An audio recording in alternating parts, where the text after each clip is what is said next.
Just where do you think you are going? Know your place and step away from that piano. Go ahead, he said, loud enough for the entire room to hear.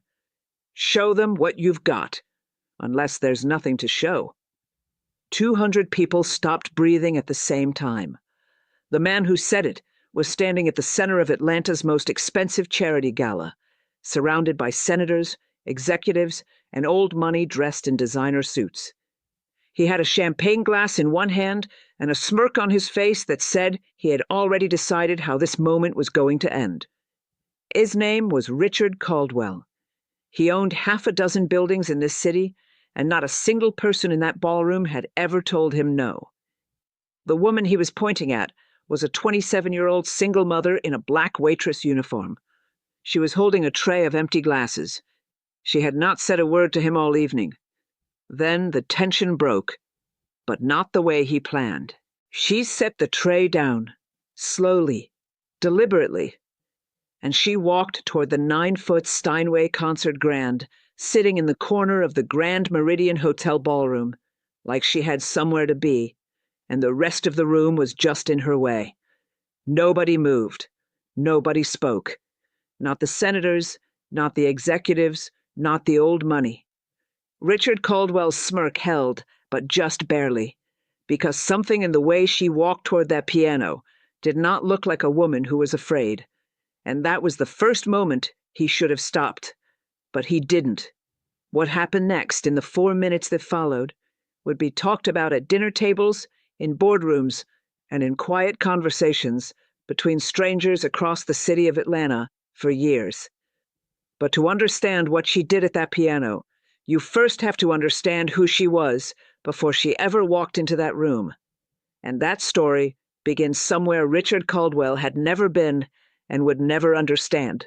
Subscribe now, because the stories we tell here are the ones the world almost forgot to keep. Amara Josephine Washington did not grow up in a world that had pianos.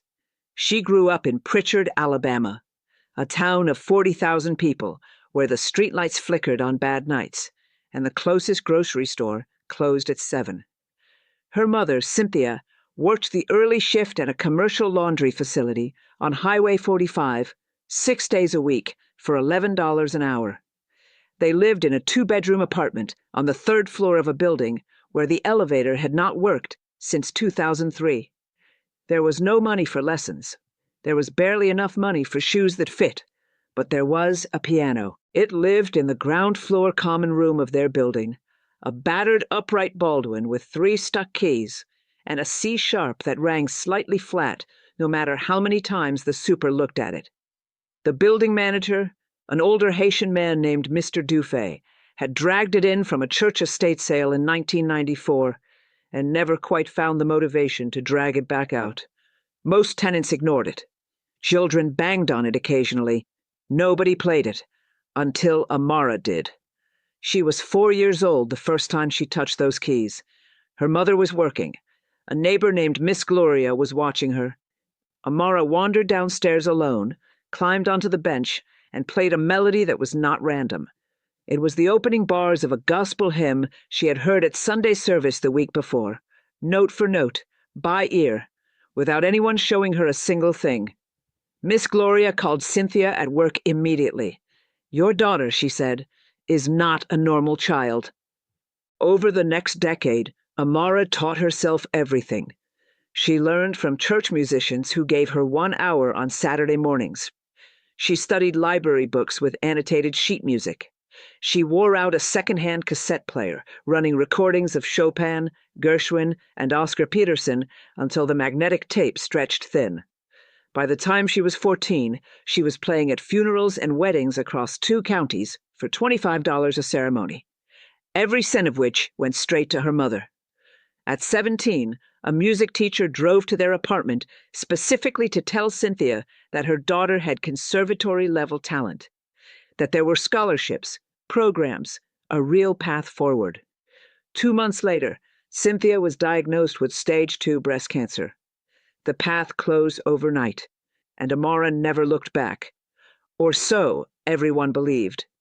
By March of 2019, Amara had been working at the Grand Meridian for 3 years.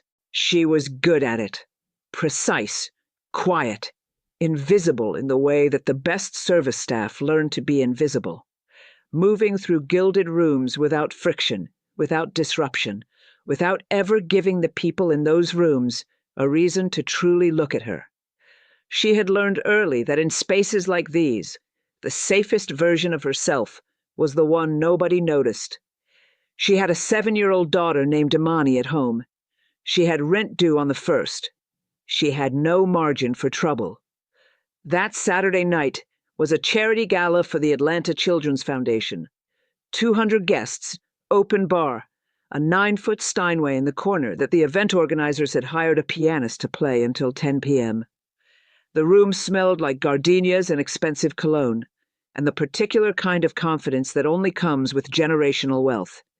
Richard Caldwell arrived at 8:45. The senior server, a man named Marcus, who had worked the Grand Meridian for 11 years, pulled Amara aside the moment Caldwell's name appeared on the guest list. "Don't engage," Marcus told her quietly. "Don't react.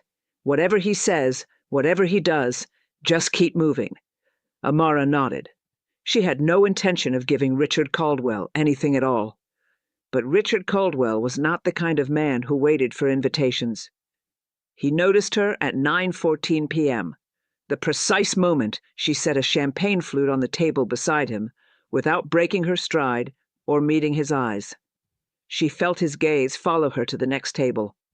Then she heard him say something to his companions, low enough to keep deniable, loud enough to land. 2 of them laughed. She kept moving. At 10 p.m., the hired pianist packed up early. "Migraine," the event coordinator said. The Steinway went silent. The ambient noise of 200 conversations rushed in to fill the space awkwardly. And Richard Caldwell pointed across the room at Amara Washington.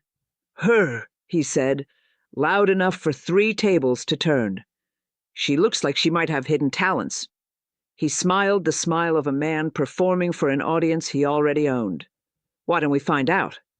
The room went uncertain. Not hostile, just watching, waiting to see which way the current ran. And Richard Caldwell had no idea he had just made the last mistake of his public life. Don't look away now. What happens next is the part nobody in that room ever forgot. Amara set the tray down on the nearest empty table. She did not slam it. She did not make a scene. She set it down the way she set everything down, with the quiet precision of a woman who had spent her entire life making sure she never cost anyone anything extra. Then she straightened her uniform, smoothed the front of it once with both hands, and she walked toward the Steinway without looking at Richard Caldwell. The room tracked every step. She reached the bench and sat down, adjusted it 2 inches forward, the way she always had, the way her body remembered without being told, and placed both hands flat on her thighs for exactly 1 second. Not performing, not stalling, just returning to something. The way a person returns to a room they grew up in after a very long time away. Then she placed her hands on the keys, and she closed her eyes. The first note she played was not what anyone in that room expected. It was not a nervous chord. It was not a beginner's melody designed to buy herself time or goodwill. It was the opening of Gershwin's Rhapsody in Blue, the long, climbing clarinet line translated to piano with a weight and clarity that did not belong in a hotel ballroom. It belonged in a concert hall. It rang out across 200 square feet of marble and crystal and stopped every conversation that the room had been quietly trying to restart. Someone near the back said, "Oh," just that one syllable, barely a sound. Amara did not open her eyes. She moved from Gershwin into something no one in that room had ever heard, because no one in that room had ever been given the chance to hear it. It was a piece she had written herself over the course of 4 years, playing it quietly after Imani fell asleep, never recording it, never naming it, never performing it for anyone. It was built from everything her life had cost her, and everything it had refused to give her.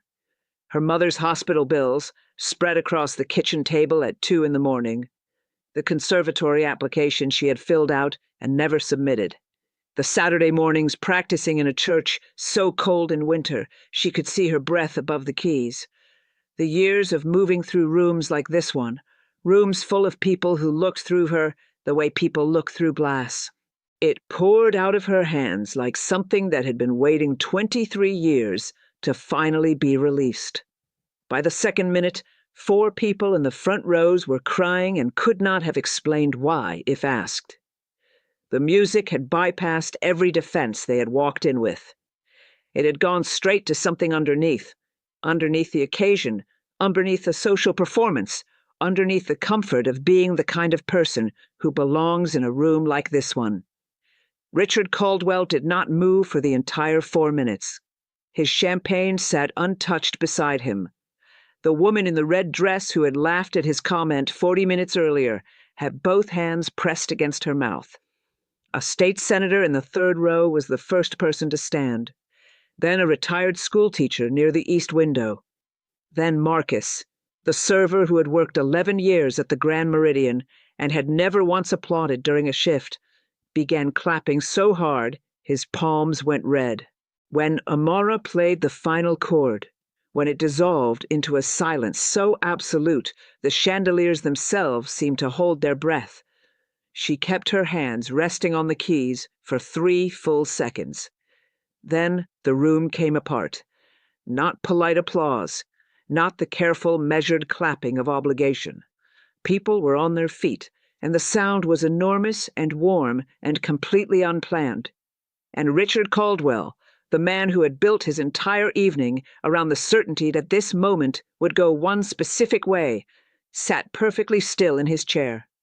He raised his hands, clapped once, twice, then stopped, as though his body had started the gesture before his pride could stop it. And then his pride had caught up. The room saw it. Every single person in that room saw it, and that one unfinished gesture said more about Richard Caldwell than anything he had said all evening. Her knees were trembling. She kept that private, the way she had kept most things private for most of her life. She did not bow. She did not smile for the room or acknowledge the applause with anything more than a single quiet nod. Then she walked back to her tray, picked it up, and returned to work, because she still had a job to finish. Marcus was standing near the service door when she passed. His eyes were red, and he was not embarrassed about it. He did not say anything. He just looked at her the way people look at someone they have known for years and are only now fully seeing. And he nodded once, slowly, the way men nod when words would only make the moment smaller. The room did not return to normal. Not really. Something had shifted inside it, the way things shift after a real and unrepeatable moment passes through a space, permanently, without asking permission. Conversations resumed, but they were quieter, more careful. People leaned toward each other with a fraction more gentleness than they had carried through the doors 2 hours earlier, and none of them could have named exactly why. Amara moved through her tables as she always had. Same uniform, same tray, same job. But the room was looking at her differently now, and everyone in it knew it, and nobody said so out loud, because some things do not need to be said to be understood. 2 tables stopped her. Before she reached the kitchen, an older couple near the east wall pressed a business card into her hand. The husband had been a music educator for 31 years. His name was Dr. Howard Ellis. "Call me Monday morning," he said quietly. "I am not being polite. I mean it." His wife held Amara's wrist for a moment longer than was necessary and did not apologize for it. At the next table, a woman who ran one of Atlanta's oldest arts foundations asked for her name, wrote it carefully on a linen napkin, and folded it into her clutch with the deliberate attention of someone who does not intend to lose important things. Amara thanked each of them, quietly, with nothing performed in it. At 11:15 p.m., she carried the check to Richard Caldwell's table. He looked up at her and for the first time all evening, there was no prepared expression waiting in his face. No smirk, no performance. Just a man sitting in a room that no longer belonged to him the way it had 2 hours ago. "I didn't know," he said, quiet enough that his companions could not quite catch it. Amara looked at him for one long moment. "I know you didn't," she said. Then she set the check on the table and walked away. She did not need to say another word. 200 witnesses had already said everything that needed saying. Not with language, but with the way they had risen to their feet for a woman they would have walked past an hour ago without a second glance. If this story moved you, share it with someone who needs to hear it tonight. And subscribe. We find the ones the world almost missed. Dr. Howard Ellis made 3 phone calls that Sunday morning before 9 a.m. One to the community outreach director at the Atlanta Symphony, one to the chair of the music department at Georgia State University, and one to a concert producer named Patricia Voss, who had spent 30 years finding artists the industry had looked past and decided weren't worth the investment. He did not ask any of them for a favor. He told them what he had witnessed the night before and let that do the work for him. Amara called him Monday morning from her car in the parking lot of the Grand Meridian, still in her coat, engine running for the heat. She did not expect what he said. She sat in that car for 11 minutes after the call ended without starting to drive. Within 6 weeks, she had performed at 2 private showcases. Within 4 months, she had been offered a late-night residency at a performance venue in Midtown Atlanta. Within a year, the Atlanta Journal-Constitution had published a piece about her under a headline that read simply, "The Waitress Who Silenced a Ballroom." She remembered the morning her daughter Imani, 8 years old, pointed to that newspaper on the kitchen table and looked up at her and said, "That's you, Mama." Amara said, "Yes, that's me." Richard Caldwell was not mentioned in the article. He had left the gala that Saturday night without his usual performance. No lingering, no handshakes, no grand exit through the crowd. A colleague who had attended told a mutual acquaintance weeks later that Caldwell had seemed quieter since that evening, less inclined toward the spectacle he had always been known for. Whether that room changed him in any lasting way, nobody could say for certain. What could be said, what every person in that ballroom would keep saying for years, was that something happened that night that no amount of money had been able to plan for or prevent. There is a version of this story where Amara walks away from that piano, where the fear wins, where she shakes her head, picks up her tray, and disappears back into the rhythm of the evening like none of it ever happened, where Richard Caldwell's smirk stays intact and 200 people go home having witnessed nothing but a rich man's joke landing without consequence. That version of this story exists. It has happened to people just like Amara, in rooms just like that one, more times than anyone has ever counted or bothered to record. But Amara chose differently. Not because she was fearless. She was terrified. Not because she was certain it would go well. She wasn't. She walked to that piano because somewhere underneath the fear and the years and the quiet weight of everything she had carried without complaint, she understood something that Richard Caldwell, for all his buildings and his influence and his tailored suits, had never once been forced to learn. Talent does not negotiate with arrogance. It does not shrink to fit the size of the room someone else has decided you deserve. It does not ask permission to exist. It simply plays. And when it truly plays, there is not a chandelier in the world brilliant enough to outshine it. Amara's daughter Imani is 11 years old now. She plays piano every evening in the living room of their apartment in Atlanta. Sometimes Amara sits beside her, and sometimes when the music fills the room and the night goes quiet around them, Amara closes her eyes, and she is 4 years old again, in Pritchard, Alabama, sitting down at a broken piano that nobody else wanted. Home. If this story stayed with you, subscribe and share it with someone who needs to be reminded of what they carry. We will see you in the next one.